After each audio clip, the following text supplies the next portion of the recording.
Morality is the idea or belief that something is correct, good, or right. Immorality is the feeling that something is incorrect, wrong, or bad. These instinctive or acquired concepts and feelings guide us to a better life. Morality directs our urges so that we act in beneficial ways. To understand the framework of human moral sentiment, we first recognize that feelings of how to act rightly come to us in two different forms: the morality of plenty and security, as well as the morality of scarcity and danger. We call these Mind 1 and Mind 2 morality. Mind 1 is the morality of plenty and safety. In times of ease, we are relaxed. We share more and we can tolerate deviance from custom. In this moral code, there is little danger, so we relax and we are safe. We encourage emotional expression and tolerate experimentation. We look at those smaller, weaker, or less fortunate than ourselves sympathetically. We look down and around for motivation for action. Our ends are pleasure and our goals are fun. Everyone's voice can be heard, and therefore everyone's opinion can count. But in times of scarcity and danger, we have another way to react rightly. We call this Mind 2. Resources are limited and only the strongest, best, or brightest are able to get enough. In high-pressure conditions, we are less tolerant of deviance from proven practices. We're more stoic, and we demand more from ourselves and from others. In times of trouble, we prioritize people and things. For example, if we're going on a long trip and are fully equipped with a moving van, we can afford to take everything. But if all we can take is what we can carry in a backpack, then we must prioritize. The most vital things stay, the less important are left behind. Mind 2 feelings can apply to the individual circumstances or to our entire social condition. In Mind 2 circumstances, we discourage unnecessary experimentation and social deviation because there is real risk there. We act to show others we're capable and worthy of their respect and consideration. Tradition in place is vital. If not all can make it, we should be among the survivors. Honor, status, and reputation are the currencies of social worth. We look up for better examples of success to follow. We want others to look up to us. If there's not enough to go around, we want us and our family to be among the select few who deserve more. However, this definition is not complete. Within each of these circumstances, we can feel we are in Mind 1 times or Mind 2 times only slightly or very deeply. We can be safe now and well fed, but we might know the condition is only temporary. Having enough money for this week allows a temporary respite from worry. This week we party, but we recognize that by next week it will all be gone and we'll be back in a condition of concern. On the other side of the moral spectrum, we also can be only slightly in a Mind 2 condition or deeply in it. We can be in slight danger or deep in immediate trouble. For example, when in the woods we might know danger is about, though nothing's harming us right now. We're still tentative. Then again, we can look over and see a lion charging us and we can know we're in great and immediate danger. Both our morality of ease and our morality of trouble have intensity. This intensity is also represented in the line graph where moral intensity appears at the extremes of left or right. In the middle, both moral attitudes are diminished. We're neither in danger nor yet are we completely secure. This line graph can be bent to form a circle, which we call the moral compass. By bending it in this way, we can show both moral feeling and moral intensity. Our own moral outlook and the general moral outlook of any culture can be plotted. If we divide the compass into 4 parts, we understand how the great 4 aspects of human social organization come about. Mind 1, emotions of safety and plenty on the left. Mind 2, emotions of danger and scarcity on the right. Unemotional or amoral condition at the top, moral extremes and hyper-emotionalism at the bottom. If we were positioned on the left, we'd feel the morality of safety and security, and the proper outlook would be Mind 1. On the right, we're in a condition of danger or insecurity, and the proper moral outlook would be Mind 2. At the top and in the middle is where our 2 moral outlooks are both weak. We're neither greatly in danger nor perpetually safe. Life and outlook take on an amoral aspect. In this outlook of amorality, when human moral understanding is weakest, we can look outside ourselves at the wider world. It is in this mode that we create science. Here we search outward, and facts prevail. At the other extreme, at the bottom, is when moral intensity is at its peak. This is the moral area of subjective truth. Here all that matters is our own moral need and our own subjective good. It is here we find religion, spirituality, and mysticism. We turn inward for truth. Between extreme subjective spirituality at the very bottom and extreme objectivity at the very top, we experience the world of human moral expression. Reality is where subjectivity meets objectivity, where our needs and desires meet the outside world, where these needs are met and our desires are satisfied. The greatly enlarged brain of human beings has expanded our capabilities in every area. We are both the most rational of animals and the most irrational. The expanded mental capability finds us able to move around the moral compass as appropriate. When we are in mind one circumstances, such as when we are at home with our families, we can be at the 10 o'clock position on the compass. Here we enjoy our family morality, and it feels right that all get enough. In a family environment, it's the smallest that get attention first. Mom and dad sacrifice for the kids. When it's time for dinner, everyone eats. We love our children and parents equally. We're all family members, deserving of concern and equally provisioned. Mind one is ultimately family mind, equal mind, sympathetic mind. We try to be accommodating. When little Jimmy likes music, we buy him a guitar. When little Sally likes dance, we sign her up for dance class. Both are encouraged to express their desires. When there is enough for all should have enough. However, many times in life things are not so easy, and we face situations where there's not enough for everyone. When going for a job interview, when there's competition and a danger of not getting employment we desperately need, we're competitive and on guard. We don't relax. We do what's expected, and we're on our best behavior. Here we might be at the 2 o'clock position. When not everyone can make it, we intuitively feel that it's the strongest, brightest, or most necessary who should prevail. At a job interview, we cannot all be equal. It is our inequalities which are focused upon. With 5 applicants competing for one job, we try to impress others with how we're superior and more deserving. When at home, we acted with the moral code of sharing and safety. But when at work, in a circumstance where the best person for the job will win, and we want to be the best, our other moral attitude takes hold of us. We need others to be understood as less than us in some way. We compete to succeed.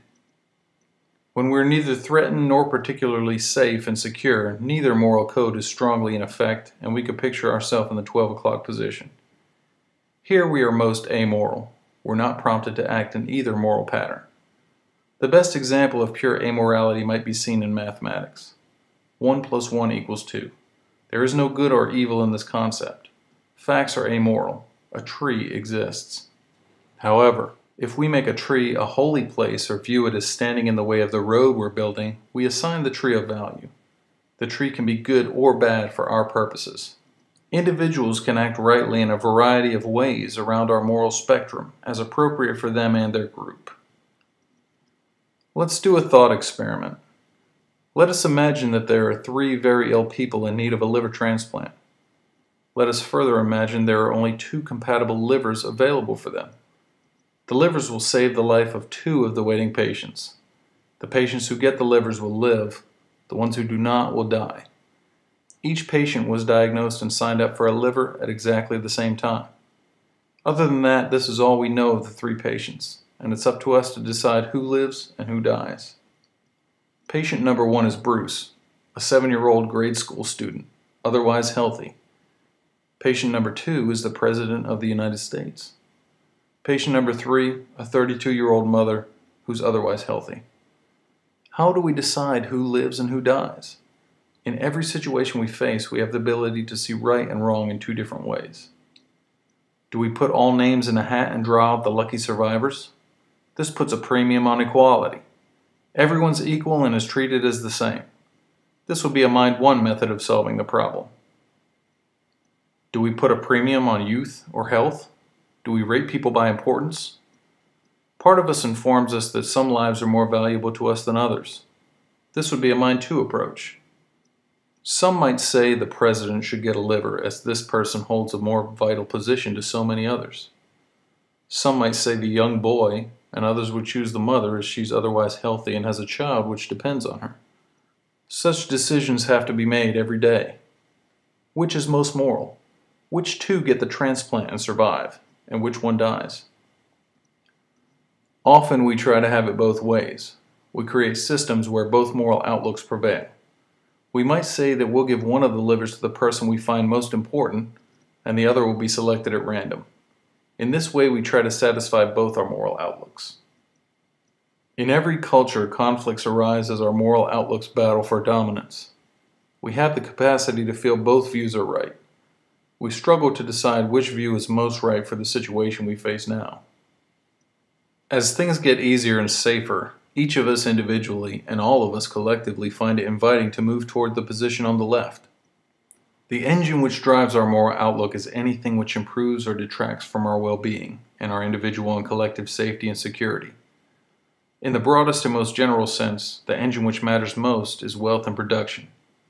When we're a part of a society which produces a lot of stuff for everyone, we live lives which are safer and more secure. In poorer cultures, we struggle. Consequently, societies which have been richer for longer periods of time have moved farthest to the left on our moral compass. We can track our own outlooks around the moral compass. Additionally, as large numbers of the group collectively move leftward or rightward around the compass, the moral attitude of the entire group can be plotted. When most of us are in mind two circumstances, the culture we build around ourselves reflects a mind two vertical structure. This is right because it's the best option available under the circumstances. In such conditions, cultures create kings or dictators, superiors and inferiors. At its extreme, we can even have slaves. In such conditions, honor, place, and tradition is what matter. As we individually grow richer and safer, we collectively do so as well. Traditions are broken more often and with fewer negative consequences. We express ourselves more and tolerate deviations easily. We can plot how Western culture migrated around the compass as the centuries found everyone living richer and safer lives. Social organization is a matter of moral relationships. As severe mind two times begin to give way to more mind one leaning conditions, most of us begin to look at ourselves and others as equal. There's enough to go around, so we instinctively begin to feel that all should have enough. We form social groups and develop attitudes which reflect this. In politics, we call this transitional time between severe mind 1 and severe mind 2 conditions democracy. Here, everyone's voice matters, but we still think some voices can matter more than others. Contrary to popular belief, cultures are not molded by their governments. Governments are expressions of the culture. As poorer times give way to richer and safer times, cultures change their form of government. We see this in the Glorious Revolution of England, the French Revolution, and even modern countries in transition from less democratic to more democratic times, like China, Russia, Iran, and Egypt. The transition usually takes over a century and often experiences bloody setbacks. But as these populations move around the moral compass, so too does their leadership expression. Around the world, productivity is pushing every nation towards prosperity and self-sufficient equality. Where the world once had to be more of a mind-two place for our own survival, through wealth and security it's becoming more of a mind-one place for our enjoyment. The closer we are to the bottom of the compass, the more our groups are led by authoritarian ideologies. These leaders believe they act rightly when leading their group. Near the top, we express leadership as a tolerant debate between moral outlooks. We call the time period near the top democracies. Even in democratic political systems, we debate back and forth and argue over which of our moral attitudes should prevail at the moment. Our leaders try to convince us that we need to do more to make ourselves equal, while others say we need to do more to make ourselves safer. Just as the moral position of an individual can be illustrated, so too can the moral spectrum of a society. For example, the shift in the range of majority accepted public opinion in the United States between 1860 and 1960 might be charted like this. Before 1860, the culture of Western civilization condoned cultural verticality to the point of slavery. This had been found necessary everywhere for over 7,000 years. But unprecedented wealth, safety, and security changed this. Everywhere in the industrializing West, wealth production and the concomitant safety and security it engenders pushed societies counterclockwise around the compass. Extreme social verticality was becoming less acceptable because it was less necessary. By 1860, slavery had become too extreme everywhere in the Western Hemisphere, but America was still divided. The conservatives on the right of the slice of the pie still supported the old institution, while the leftward edge of public opinion in 1860 felt slavery was wrong. However, even most Mind One leaning Americans in 1860 were not far enough into Mind One emotionalism to condone interracial marriage, and voting was still traditional and only open to males while denied to females. This was right. By 1960, American culture had become more horizontal still, more willing to view changes as less risky and feeling it was less necessary to distinguish some from others. By 1960, voting involved both men and women, and the civil rights movement was in full swing. Social programs were being developed to actively redistribute resources to make us all more equal. When there is enough for all should have enough. The spectrum of public opinion in 1960 found slavery condemned everywhere in the world, but the most conservative among us still felt interracial marriages were wrong. However, even at the leftward edge of the moral spectrum in the 1960s, no public official would imply support for homosexual marriage. As culture continues to move leftward, the voting age has been reduced so that adolescents could vote, and interracial marriage is being accepted by all. With extended safety and security, we continue to make our culture more androgynous and horizontal. We can speculate that by 2050, the fulcrum will have swung still farther in our egalitarian direction. Gay marriage and polygamy will likely be accepted as equally valid forms of human relationships. Animal rights will be further equated with rights for people, and so forth. The urge to see all needs as equally valuable will continue to overtake us, at least until things get harsher. Borders will be opened wider to immigrants as urges to nationalism and exclusivity will continue to diminish. Of course, the compass shows the overall movement of society.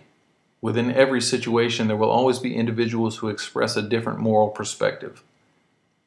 This is a benefit to the group, which gains by having different moral options presented to it. In every democracy, political parties divide between those understood to be on the left versus those understood to be on the right.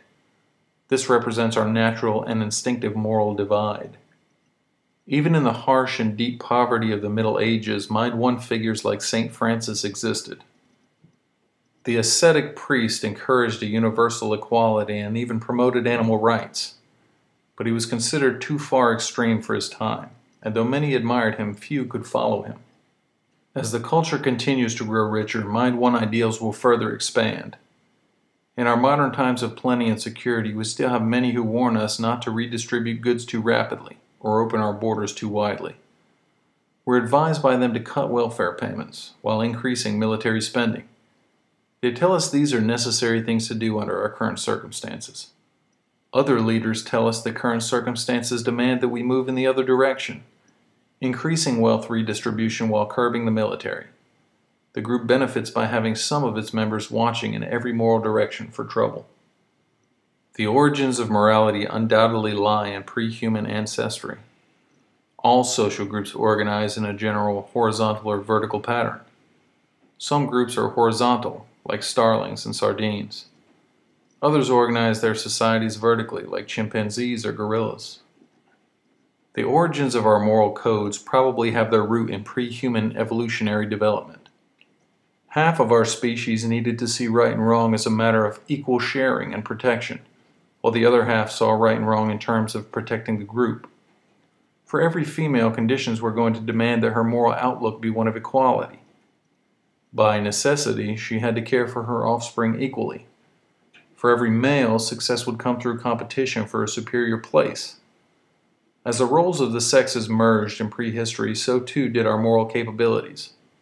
Both sexes can now see right and wrong through a shared Mind One and Mind Two moral lens. Human social organization is flexible enough to use both moral patterns. Sometimes we're all equal, and at other times some of us are more important than others. Sometimes we're all for one, and sometimes we're one for all. Through the theory of dual morality, the framework of all human social interaction is mapped out. We will understand the difference between truths and facts as two distinct methods our psyche uses to determine proper action. Using one method, we look inward to our needs and desires. Using the other method, we look outside ourselves to the physical world to determine what is possible. In doing so, we discover the difference between knowledge and belief. We uncover the moral root undergirding both belief and atheism. We will show how Freud's id, ego, and superego correspond to Aristotle's sympathetic, rational, and ethical division of the psyche. We will show how our Mind 1 or Mind 2 outlook guarantees that all human philosophic systems break down into some variation of Mill's and Bentham's Mind 1-oriented utilitarian theory, or Kant and Aristotle's Mind 2 deontology or virtue ethics. Further, we'll show how our modern moralists like Rush Limbaugh, Rachel Maddow, Robert Reich, Sean Hannity, and Bill O'Reilly fit easily alongside Plato from ancient Greece, Cato from ancient Rome, and Confucius from ancient China. Formerly difficult to answer questions like what is the difference between love and like, or the difference between tolerance and indifference, will now be easily answered. We will discover why systems which seem difficult to define, such as communism and fascism, now become understandable. We show how and why democracies and dictatorships occur, and under which conditions one morphs into the other. We will uncover why we are hard-pressed to distinguish clear differences between socialism and capitalism by showing that they're both degrees of a deeper biological-based moral exchange theory.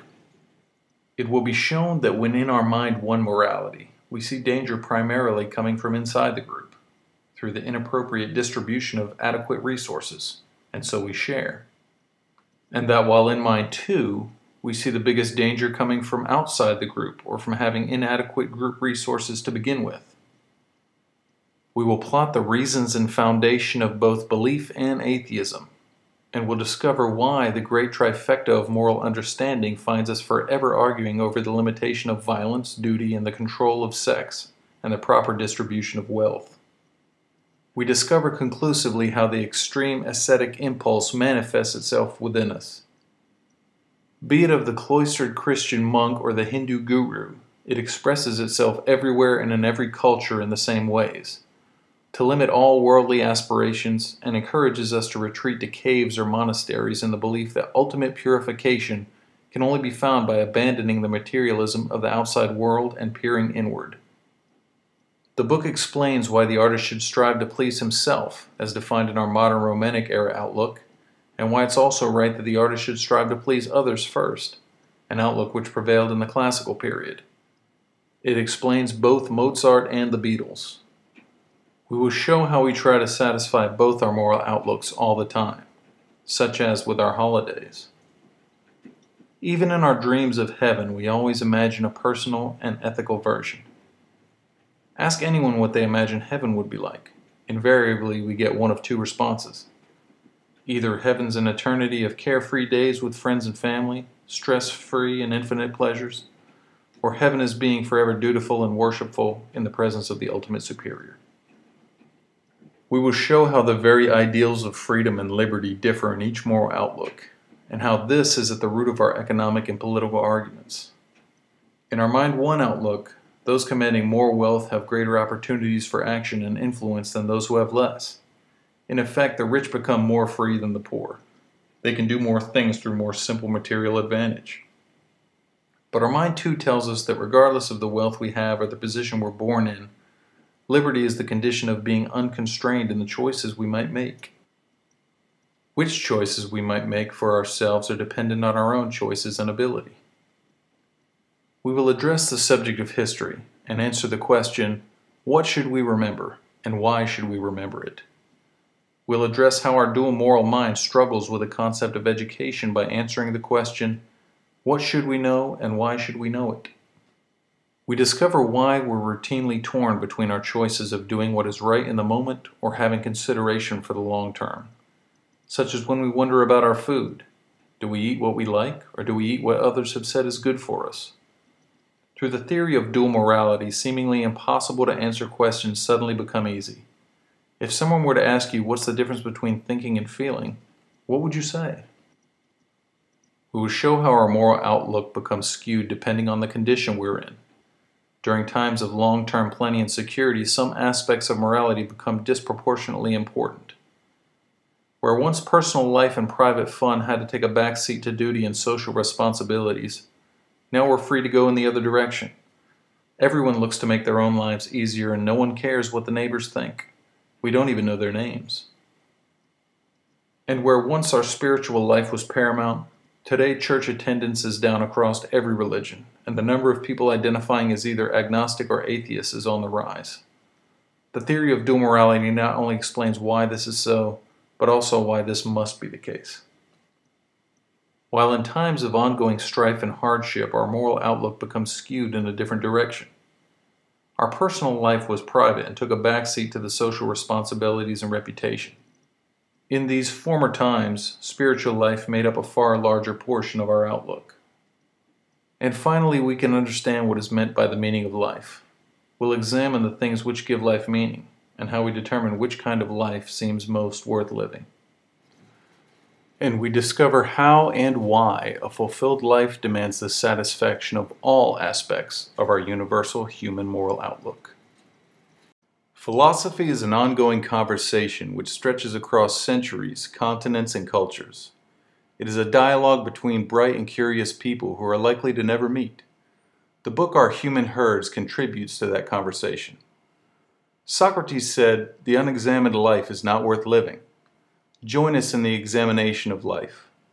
Let's investigate topics like, can we be too rich, too healthy, too safe, or too strong?